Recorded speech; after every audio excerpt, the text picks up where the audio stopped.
Hello, hello. Welcome back.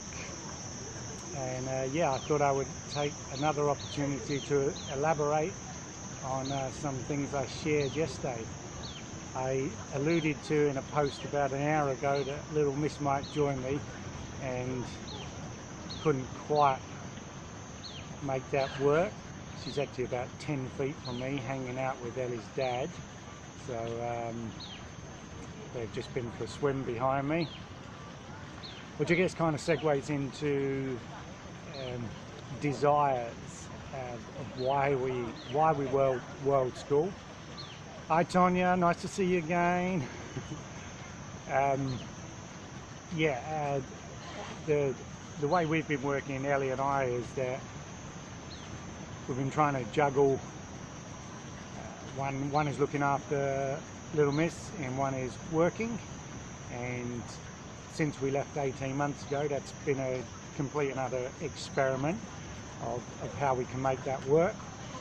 And we've juggled it around a little bit. When we were in Malaysia, we had a sort of a pretty good co-working space, and we had a nice place to live, and we had some pretty good rhythms there. But after we left Malaysia and moved to Bali, life was a little bit that's good, Tonya, that's good to hear. And after we left Bali, after we left Malaysia and tried to get to grips with see you guys, bye. Pups, do you want to come and say hello? Do you want to say hello? Come and say hello. Just say hello. Tonya's watching. You can't see her, but Tonya's watching. Hi Tonya. Hi Tonya. Wait for me. Okay, see ya. No, wait for me. So yeah, I'll put that into the context of desire. So we had this rhythm where one of us will be with little one, and one will be doing whatever it takes to make our world work. And that's still a work in progress. If you've been following this journey, you know it's a work in progress. We have got so much to sort out. But this decision to world school, is driven by a high level of desire to spend as much time with Ayla as possible. And as if you heard the breaking news yesterday, number 2 is on the way. So little Miss will be 5 by the time a second one arrives just after Christmas, and we love it, and we love hanging out with her. She's a massive part of our lives, and with all parents, and we enjoy being with her and want to be with her. So that's why we homeschool. And the world school is just an evolution, that, like I said, based on events. So that's a very strong desire. It makes us make decisions and acquire resources or choose certain things that are going to fit in our life and don't fit in our life. And I assume everyone's doing the same, because this isn't about us. This is about, I'm sharing this because I hope it helps you make some breakthroughs in what you might be thinking about doing based on the questions that we're getting. And by the way, please fire questions at us via any medium.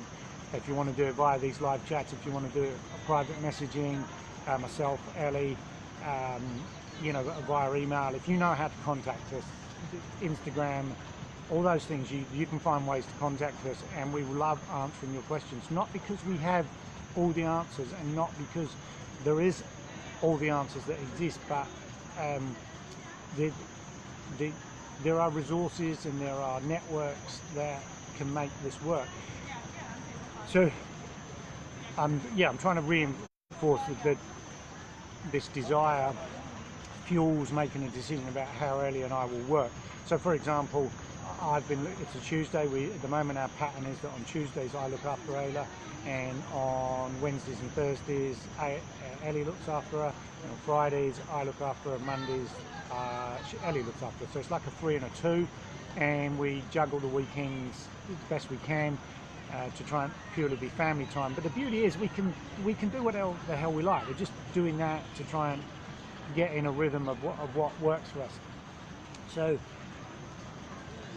and that creates a lot of quality time, and that allows us to do a lot of one-on-one.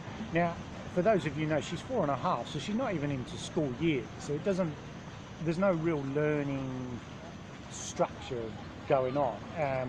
And in our, based on what we currently know, nor do we feel there needs to be. Our commitment has been fueled by the Steiner philosophy. I don't know how much you know about that, and we're not experts, but we kind of just got this rough framework that 0 to 7, she's free to play. That is the fundamental modus operandi. She plays, and in whatever shape or form that looks. And if she learns anything along the way, that's a bonus. And as it turns out, she loves reading, and she picks up books and has been consuming books and reading them back since age 2. And when I say reading them back, she just quotes them back verbatim. And 2.5 years on, she's still doing that. But obviously she's developing other things and other interests, but books are still a major part. And we were reading some books today, and but I give you an example of what can happen when you've got one-on-one learning is swimming. So she learned to swim at age 3.5, not because she was taught, but just because she had access to a pool every day. And we were just hanging out with her. We didn't do anything more complicated than that. There was no lessons, nothing like that. And within a space of 3 months, she went from being in our arms, sort of holding by the side, to just floundering away a doggy paddle with her head just above the screen. But now she's like a fish. She swims, she's 4.5 now, but at 3.5 she was already swimming underneath our legs and not afraid to dive in and do all that. And she's not the only one, you know. So she's never had floaties, she's never had lessons. It's just been a case of access to water. That's all it is, access to water and some adults being around her. But I have no problem leaving her now. And I don't mean that naively, just turning my back on her. We still take responsibility, but she can swim.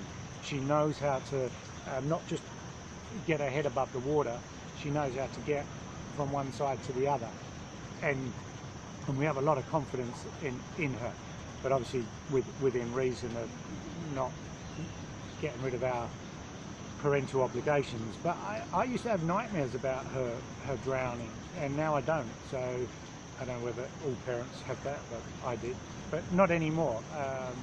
And so the reason for sharing that is for no other reason than we feel it was just the one-to-one time and the access to the play that she learned to swim. So we're kind of saying to ourselves, well, if she can learn to swim that quickly because she wanted to, and she had the desire to do that, well, what else could she do if she's just left to her own devices? And that we can all have this quality time together. So that's kind of where the desire comes in. So I want to talk about the doubts and the fears, so that it doesn't sound like it's all one-way traffic. We do have doubts and fears, and we know everyone else does. So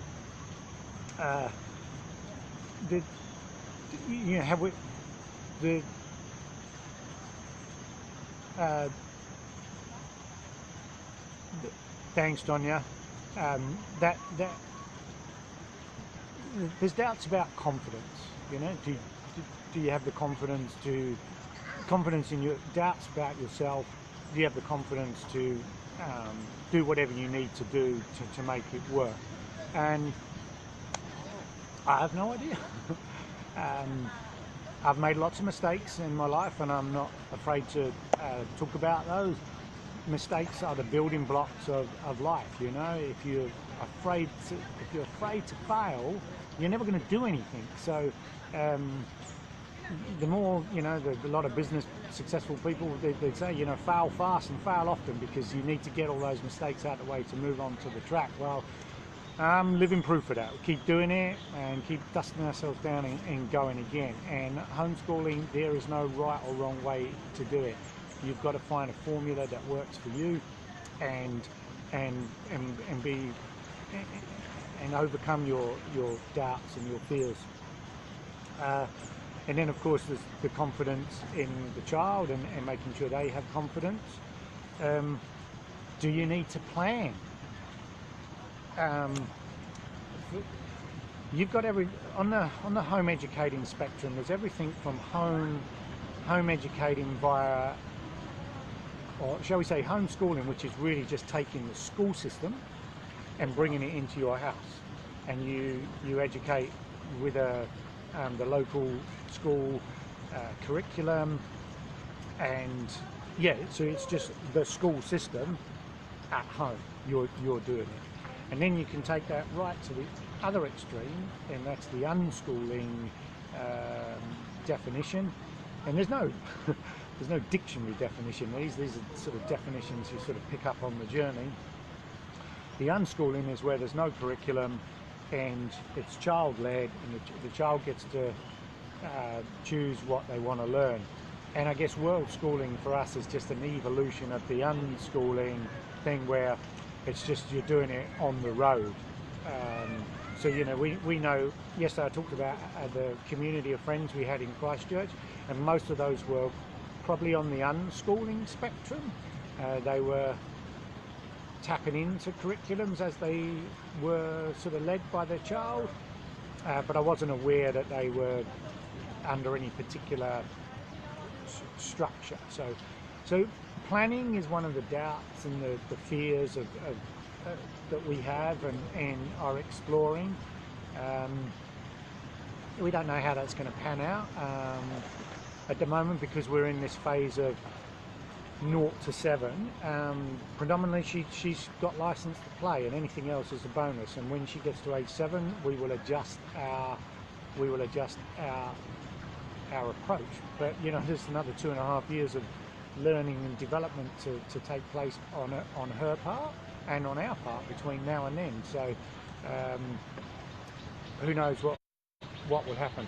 I don't know if you can see that, but I've just got notification my battery's low, so I will maybe rattle through some other doubts and fears, and if I cut off, I cut off, but I'll see you again maybe tomorrow.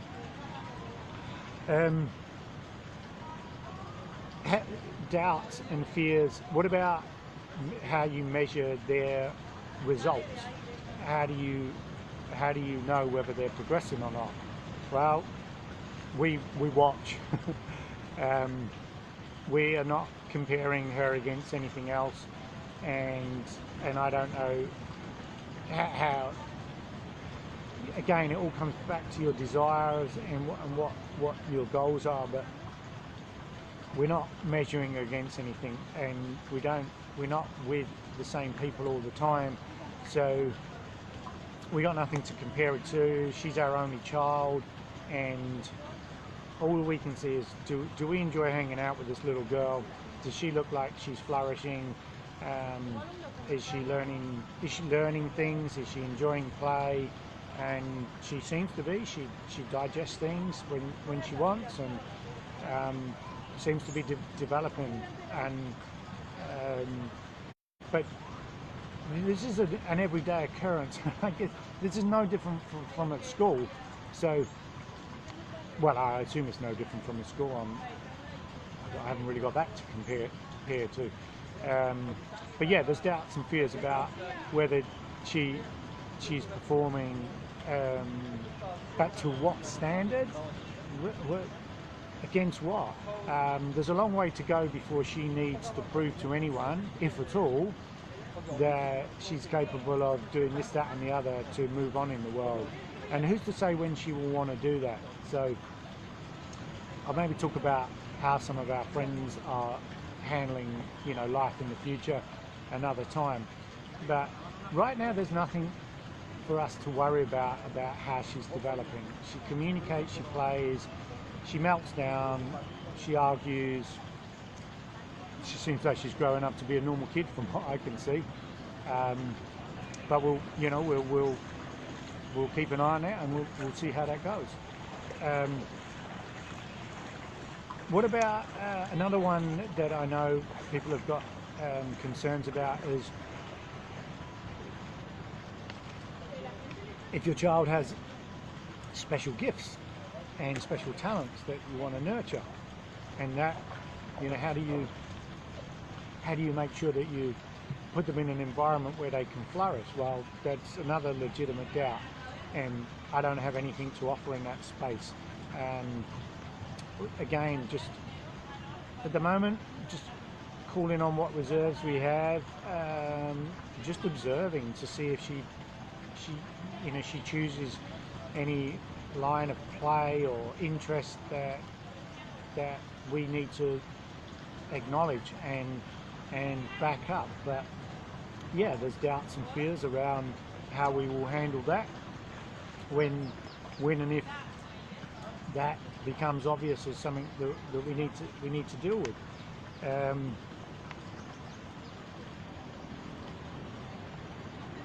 I mentioned the planning. I guess that's linked to, you know, whether there's structure, and I talked structure in our life, and I talked about this discipline of who looks after little miss on particular days. So when you're doing the world schooling part, but from what I understand, when we were mixing with our unschooling friends back in Christchurch, structure existed even when they were on the unschooling spectrum. And what I mean by that is probably what some people might refer to as disciplines, and all I mean by that is having certain things that happen regardless of where you are. So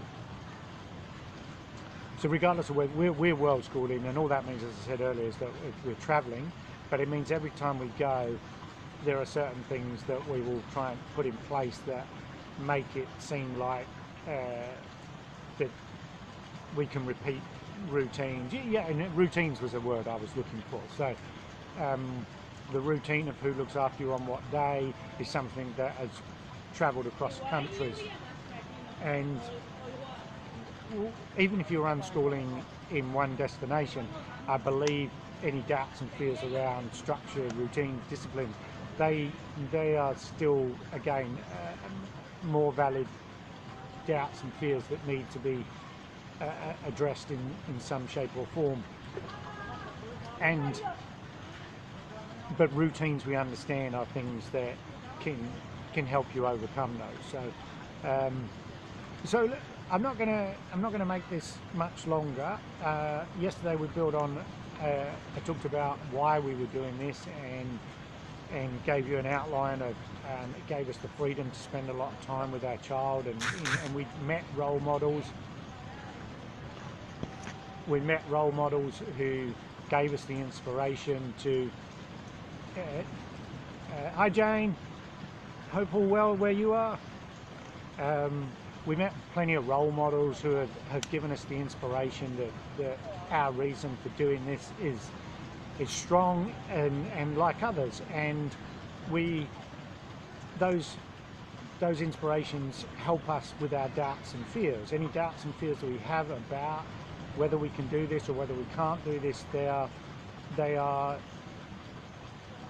reduced as we meet people on the journey. And you know, that initially started in Christchurch, in what was our hometown then, being surrounded by Mike and Kathy and their friends, and feeling more and more confident with each interaction with those, that whatever we need, the resources will become available to us.